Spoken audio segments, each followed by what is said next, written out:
हाँ जी दोस्तों, जमात 9वीं ਦਾ ਹੈਗਾ ਵਾ ਕੱਲ੍ਹ ਫਿਜ਼ੀਕਲ ਐਜੂਕੇਸ਼ਨ ਦਾ ਪੇਪਰ। ਤਾਂ ਸਾਡੇ ਕੋਲ ਇੱਕ ਇਹ ਸਤੰਬਰ ਪ੍ਰੀਖਿਆਵਾਂ ਸਤੰਬਰ 2023 ਦਾ ਪੇਪਰ ਪਹੁੰਚਿਆ ਹੋਇਆ ਵਾ। ਅਸੀਂ ਇਸ ਨੂੰ ਪੂਰਾ ਹੀ ਸੋਲਵ ਕਰ ਚੁੱਕੇ ਹਾਂ ਅਤੇ ਹੁਣ ਚਲੋ ਤੁਹਾਡੀ ਚੰਗੀ ਤਰ੍ਹਾਂ ਕਰਾ ਦਿੰਦੇ ਹਾਂ ਸਿਹਤ ਅਤੇ ਸਰੀਰਕ ਸਿੱਖਿਆ ਦਾ। ਠੀਕ ਹੈ ਜੀ, ਤਾਂ ਦੇਖ ਲਓ, ਸਭ ਤੋਂ ਪਹਿਲਾਂ ਜਿਹੜਾ ਹੈਗਾ ਤੁਹਾਡਾ ਪਹਿਲਾ ਪ੍ਰਸ਼ਨ ਹੈ ਇਹਦੇ ਵਿੱਚ, ਇੰਡੋਮੋਰਫ ਵਿਅਕਤੀ ਦਾ ਸੁਭਾਅ ਡੈਸ਼ ਹੁੰਦਾ ਹੈ। ਤਾਂ ਇਹਦਾ ਆਨਸਰ ਦੇਖਦੇ ਹਾਂ। ਚਲੋ, ਤਾਂ ਇਹਦਾ ਆਨਸਰ ਆ ਦੇਖੋ, ਪਹਿਲੇ ਦਾ ਆਨਸਰ ਦੋਸਤੋ ਲਿਖਿਆ ਤਾਂ ਹੈ ਨਹੀਂ ਇਹਨਾਂ ਨੇ, ਬਟ ਜਿਹੜਾ ਹੈਗਾ ਵਾ ਇੱਥੇ ਮੇਰੇ ਹਿਸਾਬ ਨਾਲ ਮੈਨੂੰ ਲੱਗਦਾ ਕਿ ਇੱਥੇ ਇਹ ਆਊਗਾ ਖੁਸ਼ ਮਿਜਾਜ। ਠੀਕ ਹੈ ਜੀ, ਖੁਸ਼ ਮਿਜਾਜ, ਇਸ ਤਰ੍ਹਾਂ ਤੁਸੀਂ ਇਸ ਦਾ ਲਿਖ ਲੈਣਾ ਵਾ ਆਨਸਰ। ਠੀਕ ਹੈ ਜੀ, ਮਿਜਾਜ ਇਸ ਤਰ੍ਹਾਂ ਦਾ ਆਊਗਾ ਇੱਥੇ ਬਿੰਦੀ। ਠੀਕ ਹੈ, ਇੱਕ ਵਾਰੀ ਦੁਬਾਰਾ ਦੇਖ ਲਓ ਖੁਸ਼ ਮਿਜਾਜ ਦੇ ਸਪੈਲਿੰਗ। ਠੀਕ ਹੈ ਜੀ, ਖੁਸ਼, ਠੀਕ ਹੈ ਜੀ, ਅਤੇ ਉਸ ਤੋਂ ਬਾਅਦ ਇਹਦੇ ਨਾਲ ਹੀ ਮਿਜਾਜ। ਠੀਕ ਹੈ ਜੀ, ਆਹ ਮਿਜਾਜ ਅਤੇ ਇੱਥੇ ਬਿੰਦੀ। ਠੀਕ ਹੈ, ਖੁਸ਼ ਮਿਜਾਜ ਇਸ ਦਾ ਆਨਸਰ ਲੱਗਦਾ ਵਾ ਮੈਨੂੰ ਆਊਗਾ। ਠੀਕ ਹੈ ਜੀ, ਅਤੇ ਦੂਸਰਾ, ਅਗਰ ਤੁਹਾਨੂੰ ਲੱਗਦਾ ਕਿ ਕੋਈ ਹੋਰ ਆਊਗਾ ਇੱਥੇ ਤਾਂ ਤੁਸੀਂ ਮੈਨੂੰ ਕਮੈਂਟ ਬਾਕਸ ਦੇ ਵਿੱਚ ਦੱਸ ਦੇਣਾ ਵਾ ਕਿ ਆਨਸਰ ਕੀ ਆਊਗਾ ਪਹਿਲੇ ਦਾ। ਠੀਕ ਹੈ, ਮੈਨੂੰ ਤਾਂ ਖੁਸ਼ ਮਿਜਾਜ ਹੀ ਲੱਗ ਰਿਹਾ ਵਾ। ਦੂਸਰਾ ਪ੍ਰਸ਼ਨ, ਮਨੁੱਖੀ ਸਰੀਰ ਵਿੱਚ ਡੈਸ਼ ਹੱਡੀਆਂ ਹੁੰਦੀਆਂ ਹਨ। ਜਿਵੇਂ ਕਿ ਆਪ ਸਭ ਨੂੰ ਪਤਾ ਹੀ ਹੈ 206 ਹੱਡੀਆਂ ਹੁੰਦੀਆਂ ਹਨ ਮਨੁੱਖੀ ਸਰੀਰ ਦੇ ਵਿੱਚ। ਤੀਸਰਾ ਪ੍ਰਸ਼ਨ, ਵਿਟਾਮਿਨ ਇੱਕ ਪ੍ਰਕਾਰ ਦਾ, ਠੀਕ ਹੈ, ਡੈਸ਼ ਤੱਤ ਹੈ। ਤਾਂ ਫਿਰ ਇਹ ਕਿਹੜਾ ਤੱਤ ਹੈ? ਇਹ ਇੱਕ ਨਾ ਰਸਾਇਣਿਕ ਤੱਤ ਹੈ। ਠੀਕ ਹੈ ਜੀ, ਕੀ ਵਿਟਾਮਿਨ, ਠੀਕ ਹੈ ਜੀ, ਰਸਾਇਣਿਕ ਤੱਤ ਹੈ। ਅੱਗੇ ਹੈ ਮਨੁੱਖ ਸਰੀਰ ਇੱਕ ਜਿਹੜਾ ਹੈਗਾ ਗੁੰਝਲਦਾਰ ਡੈਸ਼ ਹੈ। ਠੀਕ ਹੈ ਜੀ, ਤਾਂ ਦੇਖੋ ਇਹਦਾ ਆਨਸਰ ਤਾਂ ਵੈਸੇ ਇਹ ਆਉਣਾ ਵਾ ਗੁੰਝਲਦਾਰ ਮਸ਼ੀਨ ਹੈ। ਠੀਕ ਹੈ ਜੀ, ਜਿਹੜਾ ਮਨੁੱਖੀ ਸਰੀਰ ਆ ਇਹ ਆਪਣਾ, ਠੀਕ ਹੈ ਜੀ, ਇਹ ਕੀ ਹੈ? ਗੁੰਝਲਦਾਰ ਇੱਕ ਮਸ਼ੀਨ ਹੈ। ਠੀਕ ਹੈ ਜੀ, ਇਹਦਾ ਆਨਸਰ ਵੈਸੇ ਇਹ ਆਉਣਾ ਵਾ, ਬਟ ਸੈੱਲਾਂ ਦੀ ਗੁੰਝਲਦਾਰ ਪ੍ਰਣਾਲੀ ਆ। ਜੇ ਸਾਇੰਸਟੀਫਿਕਲੀ ਮਤਲਬ ਗੱਲ ਕਰੀਏ ਤਾਂ ਸੈੱਲਾਂ ਦੀ ਗੁੰਝਲਦਾਰ ਪ੍ਰਣਾਲੀ ਆ। ਠੀਕ ਹੈ ਜੀ ਇਹ, ਬਟ ਤੁਸੀਂ ਆਨਸਰ ਦੇ ਵਿੱਚ ਮਸ਼ੀਨ ਹੀ ਲਿਖਣਾ ਵਾ ਕਿ ਇਹ ਇੱਕ ਜਿਹੜਾ ਹੈਗਾ ਵਾ ਮਸ਼ੀਨ ਹੈ, ਇੱਕ ਪ੍ਰਕਾਰ ਦਾ ਗੁੰਝਲਦਾਰ ਮਸ਼ੀਨ ਹੈ। ਠੀਕ ਹੈ, ਅੱਗੇ ਹੈ ਆਪਣਾ ਪ੍ਰਸ਼ਨ, WBC ਕੀ ਹੁੰਦੇ ਹਨ? ਠੀਕ ਹੈ ਜੀ, ਤਾਂ WBC ਤੁਹਾਨੂੰ ਪਤਾ ਹੀ ਹੋਣਾ, ਅਗਰ ਤੁਸੀਂ ਪੜ੍ਹਿਆ ਹੋਣਾ ਕਲਾਸ ਦੇ ਵਿੱਚ, ਤਾਂ ਵਾਈਟ ਬਲੱਡ ਸੈੱਲ, ਚਿੱਟੇ ਲਹੂ ਕਣ, ਪੰਜਾਬੀ ਦੇ ਵਿੱਚ ਇਸ ਨੂੰ ਬੋਲਾਂਗੇ। ਵਾਈਟ ਬਲੱਡ ਸੈੱਲ ਮਤਲਬ ਕੀ ਹੁੰਦਾ ਵਾ?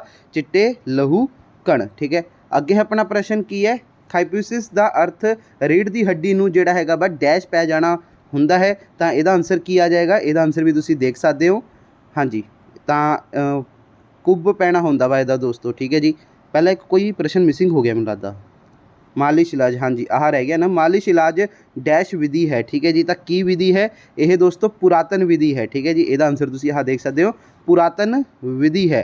ਅਤੇ ਉਸ ਤੋਂ ਬਾਅਦ ਆਹ ਥਾਈਪੋਸਿਸ ਦਾ ਅਰਥ ਰੀੜ੍ਹ ਦੀ ਹੱਡੀ ਨੂੰ ਜਿਹੜਾ ਹੈਗਾ ਵਾ ਕੁੱਬ ਪੈ ਜਾਣਾ ਹੁੰਦਾ ਹੈ। ਠੀਕ ਹੈ ਜੀ, ਜਦੋਂ ਅੱਗੇ ਵੱਲ ਵਕਰਤਾ ਹੋ ਜਾਂਦੀ ਹੈ, ਠੀਕ ਹੈ ਜੀ, ਤਾਂ ਮਤਲਬ ਹੱਡੀ ਦੀ, ਤਾਂ ਫਿਰ ਉਸ ਨੂੰ ਆਹ ਜਿਹੜਾ ਹੈਗਾ ਕੁੱਬ ਪੈ ਜਾਣਾ ਹੁੰਦਾ ਹੈ। ਤਾਂ ਇਹਦਾ ਆਨਸਰ ਜਿਹੜਾ ਹੈਗਾ ਵਾ ਤੁਸੀਂ ਕੁੱਬ ਪੈ ਜਾਣਾ ਹੁੰਦਾ ਹੈ ਲਿਖਣਾ ਵਾ। ਅੱਗੇ ਭੋਜਨ ਕਰਨ ਤੋਂ ਬਾਅਦ ਜਿਹੜਾ ਹੈਗਾ ਡੈਸ਼ ਕਰਨਾ ਚਾਹੀਦਾ ਹੈ। ਤਾਂ ਕੀ ਕਰਨਾ ਚਾਹੀਦਾ ਹੈ? ਜਾਂ ਤਾਂ ਦੋਸਤੋ ਤੁਰ ਲਓ ਥੋੜ੍ਹਾ ਜਿਹਾ, ਜਾਂ ਫਿਰ ਸੈਰ ਕਰ ਲਓ। ਠੀਕ ਹੈ, ਜ਼ਿਆਦਾ ਨਹੀਂ, ਅੱਧਾ ਘੰਟਾ, 20 ਮਿੰਟ, 25 ਮਿੰਟ, ਜਿੰਨਾ ਤੁਹਾਡਾ ਦਿਲ ਕਰੇ ਤੁਰਨਾ ਚਾਹੀਦਾ ਹੈ, ਜਾਂ ਫਿਰ ਸੈਰ ਕਰਨਾ ਚਾਹੀਦਾ ਹੈ। ਠੀਕ ਹੈ ਜੀ, ਇਹਦਾ ਆਨਸਰ ਇਹ ਆ ਜਾਏਗਾ। ਅੱਗੇ ਹੈ ਬੱਚਿਆਂ ਨੂੰ ਹਫਤੇ 'ਚ ਡੈਸ਼ ਵਾਰ ਧੁੱਪੇ ਬਿਠਾ ਮਾਲਿਸ਼ ਕਰਨੀ ਚਾਹੀਦੀ ਹੈ। ਤਾਂ ਦੋਸਤੋ ਇਹਦਾ ਆਨਸਰ ਕਾਫੀ ਮੈਂ ਲੱਭਿਆ, ਬਟ ਮੈਨੂੰ ਜਿਹੜਾ ਹੈਗਾ ਵਾ ਜ਼ਿਆਦਾ ਤਾਂ ਨਹੀਂ ਆ ਲੱਭਿਆ। ਇੱਕ ਤਾਂ 30 ਮਿੰਟ ਪ੍ਰਤੀ ਹਫਤਾ ਕਰਨਾ ਚਾਹੀਦਾ ਵਾ, ਜਾਂ ਫਿਰ ਦੋਸਤੋ 2 ਜਾਂ ਫਿਰ 3 ਵਾਰੀ ਹਫਤੇ ਦੇ ਵਿੱਚ ਕਰਨਾ ਚਾਹੀਦਾ। ਇਹ ਦੋਨਾਂ ਵਿੱਚ ਕੋਈ ਇੱਕ ਲੱਗ ਰਿਹਾ ਵਾ। ਅਗਰ ਲੱਗਦਾ ਤੁਹਾਨੂੰ ਕੁਝ ਹੋਰ ਆ ਤਾਂ ਤੁਸੀਂ ਮੈਨੂੰ ਕਮੈਂਟ ਬਾਕਸ ਦੇ ਵਿੱਚ ਇਹਦਾ ਆਨਸਰ ਦੱਸ ਦੇਣਾ ਵਾ।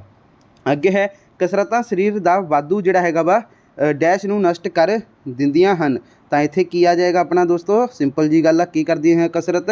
ਚਰਬੀ ਨੂੰ, ਵਾਧੂ ਚਰਬੀ ਜਿਹੜੀ ਦੇ ਅੰਦਰ ਹੁੰਦੀ ਹੈ ਸਾਡੇ ਸਰੀਰ ਦੇ ਅੰਦਰ, ਉਹ ਜਿਹੜੀ ਹੈਗੀ ਹੈ ਖ਼ਤਮ ਕਰ ਦਿੰਦੀ ਹੈ, ਨਸ਼ਟ ਕਰ ਦਿੰਦੀ ਹੈ ਉਹਨੂੰ। ਠੀਕ ਹੈ ਜੀ, ਅੱਗੇ ਹੈ ਆਪਣਾ ਪ੍ਰਸ਼ਨ ਉੱਤਰ। ਦੇਖੋ ਪਹਿਲਾ ਪ੍ਰਸ਼ਨ ਕੀ ਹੈ? ਸਰੀਰਕ ਸਮਰੱਥਾ ਦੀ ਮਹੱਤਤਾ ਬਾਰੇ ਦੱਸੋ। ਠੀਕ ਹੈ ਜੀ, ਤਾਂ ਦੇਖੋ ਸਰੀਰਕ ਸਮਰੱਥਾ ਦੀ ਮਹੱਤਤਾ, ਤਾਂ ਦੇਖੋ ਕੀ ਆਨਸਰ? ਸਰੀਰਕ ਸਮਰੱਥਾ ਦੀ ਮਹੱਤਤਾ ਇਸ ਤਰ੍ਹਾਂ ਹੈ, ਸਰੀਰਕ ਸਮਰੱਥਾ ਨਾਲ ਮਨੁੱਖ ਦੀਆਂ ਸਰੀਰਕ ਪ੍ਰਣਾਲੀਆਂ ਠੀਕ ਢੰਗ ਨਾਲ ਕੰਮ ਕਰਨ ਦੇ ਯੋਗ ਬਣਦੀਆਂ ਹਨ। ਸਾਡੀਆਂ ਮਾਸਪੇਸ਼ੀਆਂ ਭਾਰਾ ਕੰਮ ਕਰਨ ਦੇ ਯੋਗ ਬਣਦੀਆਂ ਹਨ ਅਤੇ ਅਸੀਂ ਜ਼ਿਆਦਾ ਕੰਮ ਕਰ ਸਕਦੇ ਹਾਂ।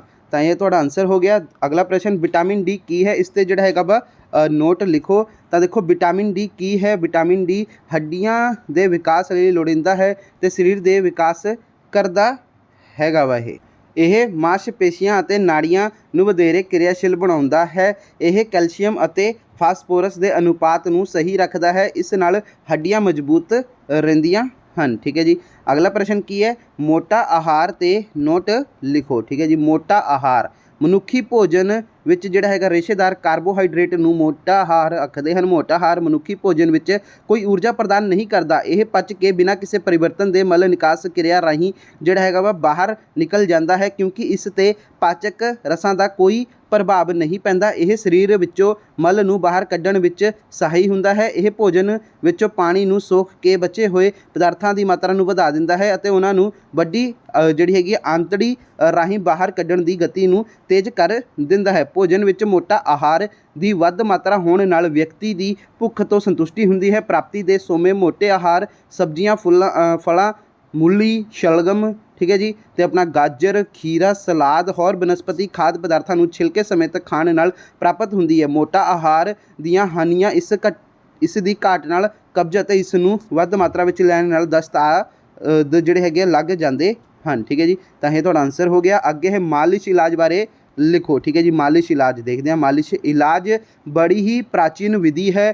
ਠੀਕ ਹੈ ਜੀ, ਭੌਤਿਕ ਚਿਕਿਤਸਾ, ਹਾਂਜੀ, ਚਿਕਿਤਸਾ ਜਿਹੜੇ ਹੈਗੇ ਆਪਣੇ ਫਿਜ਼ੀਓਥੈਰੇਪੀ ਦਾ ਇਹ ਢੰਗ ਹੱਥਾਂ ਅਤੇ ਉਂਗਲੀਆਂ ਦੀਆਂ ਜਿਹੜੀ ਕਿ ਹਰਕਤਾਂ ਅਜਿਹੀ ਕਲਾ ਹੈ ਜਿਸ ਦੀ ਮਦਦ ਨਾਲ ਜਿਹੜਾ ਹੈਗਾ ਵਾ ਫੱਟੜ ਨਾੜੀਆਂ ਅਤੇ ਮਾਸਪੇਸ਼ੀਆਂ ਨੂੰ ਮੁੜ ਤੋਂ ਕੰਮ ਕਰਨ ਦੇ ਯੋਗ ਬਣਾਇਆ ਜਾਂਦਾ ਹੈ। ਇਹ ਤੁਹਾਡਾ ਆਨਸਰ ਹੋ ਗਿਆ। ਅਤੇ ਇੱਕ ਹੋਰ ਗੱਲ ਦੋਸਤੋ, ਜਿਹੜਾ ਆਪਾਂ ਇਹ ਕੁਐਸਚਨ ਕੀਤਾ ਸੀ ਨਾ, ਆਹ ਵਾਲਾ ਵਿਟਾਮਿਨ ਨਹੀਂ ਸੌਰੀ ਕਿਹੜਾ ਕੁਐਸਚਨ ਸੀਗਾ, ਮਾਲਿਸ਼ ਇਲਾਜ ਡੈਸ਼ ਵਿਧੀ ਹੈ, ਤਾਂ ਇੱਥੇ ਦੋਸਤੋ ਪ੍ਰਾਚੀਨ ਵੀ ਆ ਜਾਏਗਾ ਜਾਂ ਫਿਰ ਦੋਸਤੋ ਪੁਰਾਤਨ ਵੀ ਆ ਜਾਏਗਾ। ਦੋਨੋਂ ਗੱਲ ਇੱਕ ਹੀ ਹੈ। ਹੁਣ ਤੁਸੀਂ ਇਹ ਨਾ ਕਹੋ ਕਿ ਸਰ ਇੱਥੇ ਪ੍ਰਾਚੀਨ ਲਿਖਿਆ ਹੋਇਆ ਸੀ ਜਾਂ ਫਿਰ ਪੁਰਾਤਨ ਲਿਖਿਆ ਹੋਇਆ ਵਾ। ਠੀਕ ਹੈ ਜੀ, ਤਾਂ ਦੋਨੋਂ ਆ ਜਾਏਗਾ। ਪ੍ਰਾਚੀਨ ਮਤਲਬ ਹੀ ਪੁਰਾਤਨ ਹੁੰਦਾ ਵਾ, ਪੁਰਾਤਨ ਮਤਲਬ ਹੀ ਪ੍ਰਾਚੀਨ ਹੁੰਦਾ ਵਾ। ਤੁਸੀਂ ਜੋ ਮਰਜ਼ੀ ਇੱਥੇ ਲਿਖ ਸਕਦੇ ਹੋ। ਅੱਗੇ ਹੈ ਆਪਣਾ ਪ੍ਰਸ਼ਨ ਕਿਹੜਾ ਸੀਗਾ, ਇਹ ਵੀ ਹੋ ਗਿਆ, ਇਹ ਵੀ ਹੋ ਗਿਆ। ਹਾਂਜੀ, ਭੋਜਨ ਖਾਣ ਸੰਬੰਧੀ ਜ਼ਰੂਰੀ ਨਿਯਮਾਂ ਦਾ ਜਿਹੜਾ ਹੈਗਾ ਵਾ ਵਰਣਨ ਕਰੋ। ਠੀਕ ਹੈ ਜੀ, ਤਾਂ ਦੇਖੋ ਭੋਜਨ ਖਾਣ ਸੰਬੰਧੀ ਜ਼ਰੂਰੀ ਨਿਯਮਾਂ ਦਾ ਵਰਣਨ ਇਸ ਪ੍ਰਕਾਰ ਹੈ। ਭੋਜਨ ਸੰਬੰਧੀ ਜ਼ਰੂਰੀ ਨਿਯਮ, ਜਿਹੜਾ ਭੋਜਨ ਅਸੀਂ ਖਾਂਦੇ ਹਾਂ ਉਸ ਦਾ ਜਿਹੜਾ ਹੈਗਾ ਵਾ ਪੂਰਾ ਲਾਭ ਪ੍ਰਾਪਤ ਕਰਨ ਲਈ ਸਾਨੂੰ ਕੁਝ ਨਿਯਮਾਂ ਦੀ ਪਾਲਣਾ ਕਰਨੀ ਚਾਹੀਦੀ ਹੈ। ਇਹਨਾਂ ਦਾ ਨਿਯਮ ਵੇਰਵਾ ਹੇਠ ਦੇ ਅਨੁਸਾਰ ਹੈ, ਜਿਵੇਂ ਕਿ ਭੋਜਨ ਹਮੇਸ਼ਾ ਨਿਯਮਤ ਸਮੇਂ 'ਤੇ ਕਰਨਾ ਚਾਹੀਦਾ ਹੈ। ਠੀਕ ਹੈ ਜੀ, ਭੋਜਨ ਖਾਣ ਤੋਂ ਪਹਿਲਾਂ ਹੱਥਾਂ ਨੂੰ ਚੰਗੀ ਤਰ੍ਹਾਂ ਧੋ ਲੈਣਾ ਚਾਹੀਦਾ ਹੈ। ਭੋਜਨ ਚੰਗੀ ਤਰ੍ਹਾਂ ਚਿੱਥ ਕੇ ਜਿਹੜਾ ਹੈਗਾ ਅਤੇ ਹੌਲੀ ਖਾਣਾ ਚਾਹੀਦਾ ਹੈ। ਭੋਜਨ ਖਾਣ ਸਮੇਂ ਨਾ ਕੁਝ ਪੜ੍ਹਨਾ ਚਾਹੀਦਾ ਹੈ ਅਤੇ ਨਾ ਹੀ ਗੱਲਾਂ ਕਰਨੀਆਂ ਚਾਹੀਦੀਆਂ ਹਨ। ਭੋਜਨ ਖਾਣ ਸਮੇਂ ਖੁਸ਼ ਰਹਿਣਾ ਚਾਹੀਦਾ ਹੈ। ਉਸ ਸਮੇਂ ਫਿਕਰ ਜਾਂ ਫਿਰ ਚਿੰਤਾ ਨਹੀਂ ਕਰਨੀ ਚਾਹੀਦੀ ਹੈ। ਭੁੱਖ ਲੱਗਣ 'ਤੇ ਹੀ ਭੋਜਨ ਖਾਣਾ ਚਾਹੀਦਾ ਹੈ। ਭੋਜਨ ਸਦਾ ਲੋੜ ਅਨੁਸਾਰ ਖਾਣਾ ਚਾਹੀਦਾ ਹੈ। ਬਹੁਤ ਘੱਟ ਅਤੇ ਬਹੁਤ ਵੱਧ ਭੋਜਨ ਨਹੀਂ ਖਾਣਾ ਚਾਹੀਦਾ ਹੈ। ਤਲੀਆਂ ਹੋਈਆਂ ਚੀਜ਼ਾਂ ਛੇਤੀ ਹਜਮ ਨਹੀਂ ਹੁੰਦੀਆਂ ਹਨ, ਇਸ ਲਈ ਇਹਨਾਂ ਦੀ ਘੱਟ ਵਰਤੋਂ ਕਰਨੀ ਚਾਹੀਦੀ ਹੈ। ਬੇਹਾ ਜਾਂ ਫਿਰ ਬਾਸੀ ਅਤੇ ਖਰਾਬ ਭੋਜਨ ਸਿਹਤ ਲਈ ਹਾਨੀਕਾਰਕ ਹੁੰਦਾ ਹੈ। ਠੀਕ ਹੈ ਜੀ, ਤਾਂ ਇਹ ਤੁਹਾਡਾ ਆਨਸਰ ਹੋ ਗਿਆ। ਅਗਲਾ ਪ੍ਰਸ਼ਨ ਦੇਖੋ ਇਹਦੇ ਵਿੱਚ ਕੀ ਹੈ। ਹਾਂਜੀ, ਅਗਲਾ ਪ੍ਰਸ਼ਨ ਹੈ ਆਪਣਾ ਸਰੀਰ ਦੀਆਂ ਕਿਸਮਾਂ ਬਾਰੇ ਦੱਸੋ। ਠੀਕ ਹੈ ਜੀ, ਤਾਂ ਸਰੀਰ ਦੀਆਂ ਕਿਸਮਾਂ ਬਾਰੇ ਦੱਸੋ। ਤਾਂ ਸਰੀਰ ਦਾ ਜਿਹੜਾ ਹੈਗਾ ਵਾ ਦੋਸਤੋ ਬੋਡੀ ਟਾਈਪਸ ਨੂੰ ਜੇ ਗੱਲ ਕਰੀਏ ਤਾਂ ਉਹ 3 ਕਿਸਮਾਂ ਦੇ ਵਿੱਚ ਵੰਡਿਆ ਹੋਇਆ ਵਾ। ਇਸ ਵਰਗੀਕਰਨ ਦੇ ਅਨੁਸਾਰ ਸਰੀਰ ਦੀਆਂ 3 ਕਿਸਮਾਂ ਹਨ। ਇੱਕ ਤਾਂ ਹੈਗਾ ਦੋਸਤੋ ਐਕਟੋਮੋਰਫ। ਠੀਕ ਹੈ ਜੀ, ਐਕਟੋਮੋਰਫ ਇਹ ਉਹ ਹੁੰਦਾ ਹੈ ਜਦੋਂ ਸਰੀਰ ਪਤਲਾ ਹੁੰਦਾ ਹੈ। ਠੀਕ ਹੈ ਜੀ, ਅਤੇ ਸਰੀਰ ਦੀ ਚਰਬੀ ਅਤੇ ਮਾਸਪੇਸ਼ੀ ਘੱਟ ਹੁੰਦੀ ਹੈ। ਦੂਸਰਾ ਹੈਗਾ ਦੋਸਤੋ ਆਪਣਾ ਐਂਡੋਮੋਰਫ। ਇਹ ਉਦੋਂ ਹੁੰਦਾ ਹੈ ਜਦੋਂ ਸਰੀਰ ਵਿੱਚ ਜ਼ਿਆਦਾ ਸਟੋਰ ਕੀਤੀ ਚਰਬੀ ਹੁੰਦੀ ਹੈ, ਬਹੁਤ ਸਾਰੀਆਂ ਮਾਸਪੇਸ਼ੀਆਂ ਹੁੰਦੀਆਂ ਹਨ ਅਤੇ ਆਸਾਨੀ ਨਾਲ ਭਾਰ ਵੱਧਦਾ ਹੈ। ਅਤੇ ਤੀਸਰਾ ਹੈਗਾ ਦੋਸਤੋ ਆਪਣਾ ਮੈਸੋਮੋਰਫ। ਇਹ ਉਦੋਂ ਹੁੰਦਾ ਹੈ ਜਦੋਂ ਸਰੀਰ ਐਥਲੈਟਿਕ ਅਤੇ ਮਜ਼ਬੂਤ ਹੁੰਦਾ ਹੈ। ਤਾਂ ਤੁਹਾਡਾ ਆਨਸਰ ਇਹ ਹੋ ਗਿਆ। ਅੱਗੇ ਆਪਣਾ ਵਿਟਾਮਿਨ ਸੀ ਕੀ ਹੈ, ਇਸ 'ਤੇ ਜਿਹੜਾ ਹੈਗਾ ਵਾ ਨੋਟ ਲਿਖੋ। ਠੀਕ ਹੈ ਜੀ, ਵਿਟਾਮਿਨ ਸੀ ਦੀ ਗੱਲ ਹੋ ਰਹੀ ਹੈ ਇੱਥੇ। ਤਾਂ ਦੋਸਤੋ ਵਿਟਾਮਿਨ ਸੀ ਤੇ ਉੱਪਰ ਇੱਕ ਵਿਟਾਮਿਨ ਡੀ ਸੀਗਾ। ਠੀਕ ਹੈ ਜੀ, ਇਹ ਮੈਂ ਤੁਹਾਨੂੰ ਕਰਾਇਆ ਕਿ ਨਹੀਂ ਕਰਾਇਆ ਮੈਨੂੰ ਲੱਗਦਾ ਮੈਂ ਭੁੱਲ ਗਿਆ ਵਿੱਚ। ਜਿਨ੍ਹਾਂ ਵਿਦਿਆਰਥੀਆਂ ਨੇ ਨਹੀਂ ਕੀਤਾ ਵਾ ਤਾਂ ਪੜ੍ਹ ਲੈਣ ਵਿਟਾਮਿਨ ਡੀ ਕੀ ਹੈ ਇੱਕ ਵਾਰੀ ਦੁਬਾਰਾ ਤੋਂ। ਠੀਕ ਹੈ ਜੀ, ਆਹ ਵਿਟਾਮਿਨ ਡੀ ਦਾ ਆਨਸਰ ਆ। ਅਤੇ ਚਲੋ ਹੁਣ ਵਿਟਾਮਿਨ ਸੀ ਦਾ, ਤਾਂ ਦੇਖੋ ਵਿਟਾਮਿਨ ਸੀ। ਠੀਕ ਹੈ ਜੀ, ਤਾਂ ਵਿਟਾਮਿਨ ਸੀ ਪਾਣੀ ਵਿੱਚ ਘੁਲਣਸ਼ੀਲ ਹੈ। ਇਹ ਵਿਟਾਮਿਨ ਲਹੂ ਨੂੰ ਜਿਹੜਾ ਹੈਗਾ ਸਾਫ਼ ਰੱਖਦਾ ਹੈ, ਦੰਦਾਂ ਨੂੰ ਮਜ਼ਬੂਤ ਰੱਖਦਾ ਹੈ, ਜ਼ਖਮਾਂ ਅਤੇ ਟੁੱਟੀਆਂ ਹੱਡੀਆਂ ਨੂੰ ਵੀ ਜਲਦੀ ਠੀਕ ਕਰਦਾ ਹੈ, ਸਰੀਰ ਨੂੰ ਛੂਤੀਆਂ ਬਿਮਾਰੀਆਂ ਤੋਂ ਬਚਾਉਂਦਾ ਹੈ, ਗਲੇ ਨੂੰ ਠੀਕ ਰੱਖਦਾ ਹੈ, ਜ਼ੁਕਾਮ ਤੋਂ ਬਚਾਉਂਦਾ ਹੈ। ਇਹ ਤੁਹਾਡਾ ਆਨਸਰ ਹੋ ਗਿਆ। ਅਗਲਾ ਆਪਣਾ ਪ੍ਰਸ਼ਨ ਕੀ ਹੈ, ਕਸਰਤਾਂ ਦੇ ਲਾਭ ਸੰਖੇਪ 'ਚ ਲਿਖੋ। ਠੀਕ ਹੈ ਜੀ, ਕਸਰਤ ਕਰਨ ਨਾਲ ਜਿਹੜਾ ਹੈਗਾ ਵਾ ਸਰੀਰ ਹਿਲਜੁਲ ਹੁੰਦੀ ਹੈ, ਜਿਸ ਕਾਰਨ ਖੂਨ ਦੀ ਗਤੀ ਤੇਜ਼ ਹੋ ਜਾਂਦੀ ਹੈ। ਸਰੀਰ ਵਿੱਚ ਗੈਸਾਂ ਦੀ ਅਦਲਾ ਬਦਲੀ ਯਾਨੀ ਕਿ ਐਕਸਚੇਂਜ ਆਫ ਗੈਸਿਸ ਦੇ ਕਾਰਨ ਪੌਸ਼ਟਿਕ ਪਦਾਰਥ ਹਜਮ ਹੋ ਜਾਂਦੇ ਹਨ, ਫਾਲਤੂ ਪਦਾਰਥਾਂ ਦਾ ਨਿਕਾਸ ਹੋ ਜਾਂਦਾ ਹੈ, ਜਿਸ ਨਾਲ ਸਰੀਰ ਦਾ ਤਾਪਮਾਨ ਸਥਿਰ ਰਹਿੰਦਾ ਹੈ। ਕਸਰਤ ਕਰਨ ਨਾਲ ਜਿਹੜਾ ਹੈਗਾ ਸਰੀਰ ਦੀਆਂ ਵੱਖ-ਵੱਖ ਮਾਸਪੇਸ਼ੀਆਂ ਨੂੰ ਕੰਮ ਕਰਨਾ ਪੈਂਦਾ ਹੈ। ਇਸ ਨਾਲ ਸਰੀਰ ਵਿੱਚ ਟੁੱਟ-ਫੁੱਟ ਹੁੰਦੀ ਰਹਿੰਦੀ ਹੈ, ਜਿਸ ਨਾਲ ਚਮੜੀ ਵਿੱਚੋਂ ਗੰਦਗੀ ਦਾ ਨਿਕਾਸ ਹੁੰਦਾ ਹੈ। ਇਸ ਤਰ੍ਹਾਂ ਸਰੀਰ ਚਮੜੀ ਤੇ ਰੋਗਾਂ ਤੋਂ ਮੁਕਤ ਰਹਿੰਦਾ ਹੈ। ਕਸਰਤ ਕਰਨ ਨਾਲ ਸਰੀਰ ਵਿੱਚ ਗੈਰ ਜ਼ਰੂਰੀ ਪਦਾਰਥਾਂ ਦੇ ਰੂਪ ਵਿੱਚ ਜ਼ਹਿਰੀਲੀਆਂ ਵਸਤੂਆਂ ਦਾ ਸਰੀਰ ਤੋਂ ਬਾਹਰ ਨਿਕਾਸ ਹੁੰਦਾ ਹੈ। ਇਸ ਤਰ੍ਹਾਂ ਜ਼ਹਿਰੀਲੇ ਕੀਟਾਣੂ ਸਰੀਰ ਵਿੱਚ ਜਿਹੜੇ ਹੈਗੇ ਇਕੱਠੇ ਨਹੀਂ ਹੁੰਦੇ। ਸਰੀਰ ਵਿੱਚ ਇਹਨਾਂ ਜ਼ਹਿਰੀਲੇ ਕੀਟਾਣੂਆਂ ਦੇ ਵਿਰੁੱਧ ਸੰਘਰਸ਼ ਕਰਨ ਦੀ ਸ਼ਕਤੀ ਵੱਧਦੀ ਹੈ। ਕਸਰਤ ਕਰਨ ਨਾਲ ਗੁਰਦੇ ਫਾਲਤੂ ਪਦਾਰਥ ਨੂੰ ਛਾਣ ਕੇ ਪਿਸ਼ਾਬ ਦੇ ਰੂਪ ਵਿੱਚ ਬਾਹਰ ਕੱਢਦੇ ਹਨ। ਇਸ ਤਰ੍ਹਾਂ ਇਹ ਇੱਕ ਛਾਨਣੀ ਦਾ ਕੰਮ ਕਰਦੇ ਹਨ। ਠੀਕ ਹੈ ਜੀ, ਤਾਂ ਇਹ ਤੁਹਾਡਾ ਆਨਸਰ ਹੋ ਗਿਆ। ਅਗਲਾ ਪ੍ਰਸ਼ਨ ਦਾ ਆਨਸਰ ਦੇਖਦੇ ਹਾਂ ਕੀ ਹੈ ਤੁਹਾਡਾ ਹੈਗਾ ਵਾ। ਹੁਣ ਦੋਸਤੋ ਸਰੀਰਕ ਢਾਂਚੇ ਦੇ ਗੁਣ 200 ਸ਼ਬਦਾਂ ਵਿੱਚ ਲਿਖੋ। ਠੀਕ ਹੈ ਜੀ, ਤਾਂ ਦੇਖੋ ਆਪਾਂ ਨੂੰ ਇੰਨਾ ਹੀ ਮਿਲਿਆ ਸਰੀਰਕ ਢਾਂਚੇ ਬਾਰੇ। ਹਾਂਜੀ ਸਰੀਰਕ ਢਾਂਚਾ ਆ ਰਿਹਾ ਆਨਸਰ ਇਹਦਾ। ਸਰੀਰਕ ਢਾਂਚੇ ਦੇ ਜਿਹੜੇ ਹੈਗੇ ਆ ਗੁਣ ਦੱਸੋ। ਕੋਈ 4 ਗੁਣ ਇੱਥੇ ਸਾਨੂੰ ਮਿਲ ਪਾਏ ਨੇ ਇਹ, ਠੀਕ ਹੈ ਜੀ। ਤਾਂ ਦੇਖੋ ਚੰਗਾ ਸਰੀਰਕ ਢਾਂਚਾ ਸਿਹਤ ਲਈ ਜ਼ਰੂਰੀ ਹੈ। ਇਸ ਨਾਲ ਸਰੀਰ ਦੀ ਜਿਹੜੀ ਹੈਗੀ ਸੁੰਦਰਤਾ ਵੱਧਦੀ ਹੈ। ਸਰੀਰਕ ਦੀਆਂ ਮਾਸਪੇਸ਼ੀਆਂ ਨੂੰ ਸਰੀਰਕ ਢਾਂਚੇ ਨੂੰ ਸੰਤੁਲਨ ਵਿੱਚ ਰੱਖਣ ਲਈ ਘੱਟ ਜਿਹੜਾ ਹੈਗਾ ਵਾ ਚੌੜ ਲਗਾਉਣਾ ਪੈਂਦਾ ਹੈ, ਠੀਕ ਹੈ ਜੀ। ਅੱਗੇ ਚੰਗੇ ਸਰੀਰਕ ਢਾਂਚੇ ਵਾਲਾ ਵਿਅਕਤੀ ਅਰੋਗ ਰਹਿੰਦਾ ਹੈ ਅਤੇ ਉਸਦੀ ਉਮਰ ਲੰਮੀ ਹੁੰਦੀ ਹੈ, ਠੀਕ ਹੈ ਜੀ। ਤਾਂ ਸਾਨੂੰ ਆਨਸਰ ਇੰਨਾ ਹੀ ਲੱਭ ਪਾਇਆ ਤੁਹਾਡੇ ਇਹ ਪ੍ਰਸ਼ਨ ਦਾ। ਅਗਲਾ ਪ੍ਰਸ਼ਨ ਹੈ ਸਰੀਰਕ ਸਮਰੱਥਾ ਦੀ ਮਹੱਤਤਾ 'ਤੇ ਨੋਟ ਲਿਖੋ, ਠੀਕ ਹੈ ਜੀ। ਸਰੀਰਕ ਸਮਰੱਥਾ ਦੀ ਮਹੱਤਤਾ 'ਤੇ ਤਾਂ ਦੇਖੋ ਸਰੀਰਕ ਸਮਰੱਥਾ ਦੀ ਮਹੱਤਤਾ ਬਾਰੇ ਵਿਸਥਾਰਪੂਰਵਕ ਨੋਟ। ਤਾਂ ਦੇਖੋ ਸਰੀਰਕ ਸਮਰੱਥਾ ਦੀ ਮਹੱਤਤਾ ਇਸ ਪ੍ਰਕਾਰ ਹੈ। ਸਰੀਰਕ ਸਮਰੱਥਾ ਮਨੁੱਖ ਦੀਆਂ ਸਰੀਰਕ ਪ੍ਰਣਾਲੀਆਂ ਠੀਕ ਢੰਗ ਨਾਲ ਕੰਮ ਕਰਨ ਦੇ ਯੋਗ ਬਣਾਉਂਦੀਆਂ ਹਨ। ਸਾਡੀਆਂ ਮਾਸਪੇਸ਼ੀਆਂ ਭਾਰਾ ਕੰਮ ਕਰਨ ਦੇ ਯੋਗ ਬਣਦੀਆਂ ਹਨ ਅਤੇ ਅਸੀਂ ਜ਼ਿਆਦਾ ਕੰਮ ਕਰ ਸਕਦੇ ਹਾਂ। ਸਰੀਰਕ ਸਮਰੱਥਾ ਵਾਲੇ ਵਿਅਕਤੀ ਨੂੰ ਦਿਲ ਅਤੇ ਫੇਫੜਿਆਂ ਸੰਬੰਧੀ ਬਿਮਾਰੀਆਂ ਜਿਵੇਂ ਕਿ ਲਹੂ ਦਾ ਦਬਾਅ, ਦਿਲ ਦਾ ਦੌਰਾ, ਸਾਹ ਸੰਬੰਧੀ ਰੋਗ, ਦਮਾ ਆਦਿ ਹੋਣ ਦਾ ਡਰ ਘੱਟ ਰਹਿੰਦਾ ਹੈ। ਸਰੀਰਕ ਸਮਰੱਥਾ ਵਾਲੇ ਵਿਅਕਤੀ ਦਾ ਸਰੀਰ ਸੁੰਦਰ ਅਤੇ ਤੰਦਰੁਸਤ ਰਹਿੰਦਾ ਹੈ। ਉਸਦੇ ਸਰੀਰ ਦਾ ਸਹੀ ਵਾਧਾ ਅਤੇ ਵਿਕਾਸ ਵੀ ਹੁੰਦਾ ਹੈ।